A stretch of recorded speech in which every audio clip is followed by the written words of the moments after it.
Hello my dear brothers and sisters. So இன்னைக்கு நம்ம என்ன பார்க்க போறோம் அப்படின்னா, விதி 9 இந்திய அரசியலமைப்பு சட்டத்துல விதி 9 என்ன சொல்லுது அப்படிங்கிறத நம்ம பார்க்க போறோம்.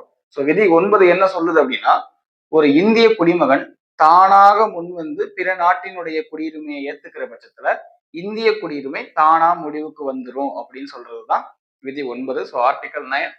So person voluntarily acquiring citizenship of a foreign state not to be a citizen of India அப்படின்னு சொல்றதுதான் article 9. It means nothing but, so இப்போ நான் வந்து ஒரு இந்திய குடிமகனா இருக்கேன்.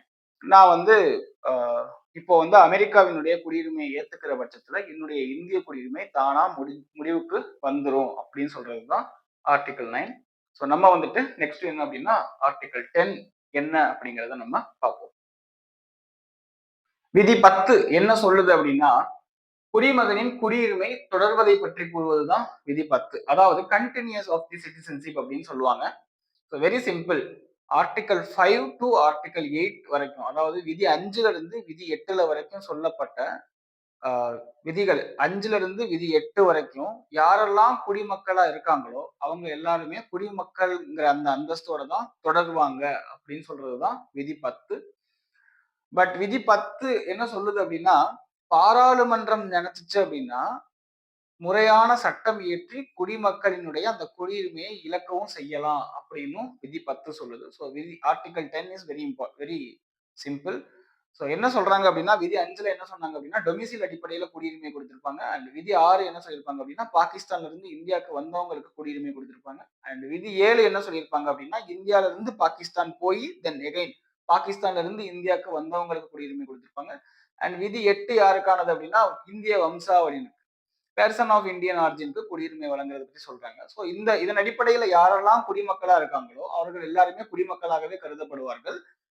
ஒருவேளை பாராளுமன்றம் நினைச்சிச்சு அப்படின்னா முறையான சட்டம் போட்டு அந்த குடியுரிமையை நீக்க முடியும் அப்படின்னு சொல்றதுதான் விதி 10. சரிங்களா? ஸோ குழப்பிக்கவே கூடாது. அடுத்து விதி 11 என்ன சொல்லுது அப்படின்னா, எம்பவர்டு டு பார்லிமெண்ட். அதாவது விதி 11 யாருக்கு அதிகாரம் தருது அப்படின்னா பாராளுமன்றத்திற்கு அதிகாரம் தருது. நம்ம நாட்டுல வந்து பார்த்தோம் அப்படின்னா மாநிலங்கள் மாநிலம் சட்டம் இயற்றலாம். அதுக்கப்புறம் வந்துட்டு பார்த்தோம் அப்படின்னா சென்ட்ரல் கவர்மெண்ட் மத்திய அரசாங்கம் வந்து சட்டம் இயற்ற முடியும். அதாவது மாநில சட்டமன்றம் சட்டம் இயற்ற முடியும், மத்திய அரசாங்கம் சட்டம் இயற்ற முடியும். அந்த அதிகாரத்துக்கு உட்பட்டு மாநில பட்டியலில் இருக்கக்கூடிய விஷயங்களுக்கெல்லாம் மாநில அரசாங்கம் சட்டம் இயற்ற முடியும். மத்திய பட்டியலில் உள்ள விஷயங்களுக்கெல்லாம் மத்திய அரசாங்கம் சட்டம் இயற்ற முடியும். பொதுப்பட்டியலில் உள்ள விஷயங்களுக்கு பொதுவா வந்து பார்த்தோம் அப்படின்னா மாநிலங்கள் சட்டம் இயற்றுவாங்க. ஒருவேளை மத்திய அரசாங்கமும் சட்டம் இயற்றுது, ரெண்டு சட்டமும் ஏதாச்சும் பாதிக்குது அப்படின்னா, அதாவது ஒரு கருத்து முரண்பாடு இருக்கு அப்படின்னா பொதுப்பட்டியல்ல இயற்றப்பட்ட அந்த சட்டம் வந்துட்டு மத்திய அரசினுடைய சட்டம் தான் எடுத்துக்குவாங்க. சரிங்களா? சோ அதன் அடிப்படையில குடியுரிமை சார்ந்த விஷயங்கள்ல யாரு சட்டம் இயற்ற முடியும் அப்படின்னா மத்திய அரசாங்கம் தான் சட்டம் இயற்ற முடியும் அப்படின்னு சொல்றதுதான் விதி 11.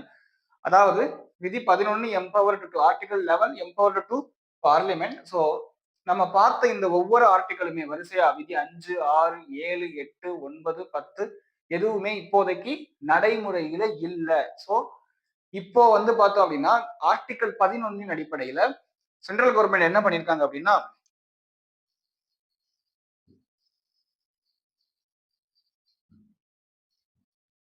சிட்டிசன்ஷிப் ஆக்ட் 1955, அதாவது குடியுரிமை சட்டம் 1955 அப்படின்னு சொல்லி ஒரு சட்டம் கொண்டு வந்தாங்க. சரிங்களா? சோ இந்த சட்டம் என்ன சொல்லுது அப்படின்னா, குடியுரிமை 5 வழியில வந்துட்டு பார்த்தோம் அப்படின்னா குடியுரிமை பெறுவதற்கான வழிகள் வந்து பார்த்தோம் அப்படின்னா 5 வழிகள் தருது. அதே மாதிரி குடியுரிமை இழக்கிறதுக்கு வந்து பார்த்தோம் அப்படின்னா 3 வழிகள் சொல்லுது. ஸோ இப்போதைக்கு வந்து பார்த்தோம் அப்படின்னா நம்ம இந்த சட்டத்துல உள்ள ப்ரொசீஜர் தான் நம்ம ஃபாலோ பண்ணிட்டு இருக்கோம். ஸோ அடுத்த வீடியோல வந்து இந்த சட்டம் என்ன சொல்லுது, அதாவது குடியுரிமை வழங்குவதற்கான அந்த 5 வழிமுறை என்ன, இழப்பதற்கான அந்த 3 வழிமுறை என்ன அப்படிங்கிறது ரொம்ப டீட்டெயிலா நம்ம பார்ப்போம். ஸோ நம்ம வீடியோ உங்களுக்கு பிடிச்சிருந்துச்சு அப்படின்னா லைக் பண்ணுங்க, ஷேர் பண்ணுங்க, கமெண்ட் பண்ணுங்க அண்ட் மறக்காம சப்ஸ்கிரைப் பண்ணுங்க. தேங்க்ஸ் ஃபார் வாட்சிங்.